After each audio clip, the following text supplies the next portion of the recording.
chú ít quan xem âu lên mô bằng wow cụ mình song cụ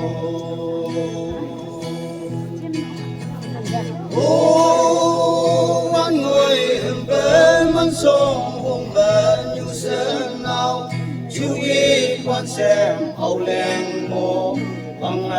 wow cụ mình song cụ sẽ nhìn dây man như nắng hay nào chiến lô linh châu phá hồ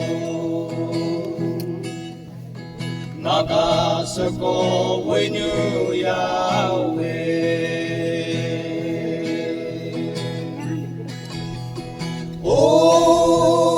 tít chê thầm như âu lên quan người với Yahweh phải nào chú mày làm na cao lên như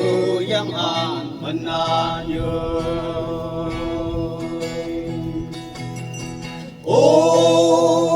tít chê thầm như âu lên quan người với Yahweh phải nào chú mày làm na cao lên như yang han bên na nhớ sẽ nghìn dây man như nắng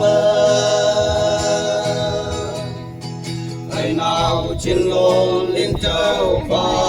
hồ naga sơ cô với như Yahweh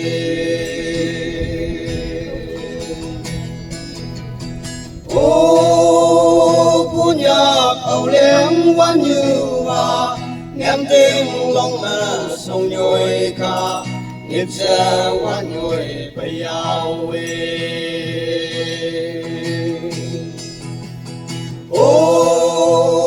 có nhạc âu lên quan như hoa ngem tiếng lòng mà sông nhồi ca nghiệp sẽ quan nhồi bây Yahweh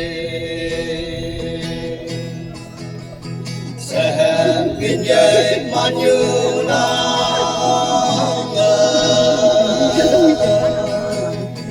ngày nào trên lòng liên châu phá hồ naga sơ cô với như Yahweh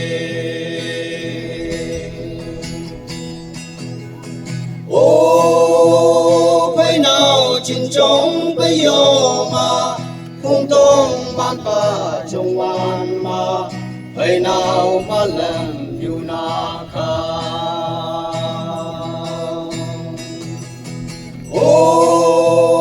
phải nào chín trong bây giờ mà không tông ban pa trong hoàn mà phải nào mà làm yêu na kha sẽ kinh dây man như nắng vậy nào trên lô liên châu phá hồ naga sơ cô với như Yahweh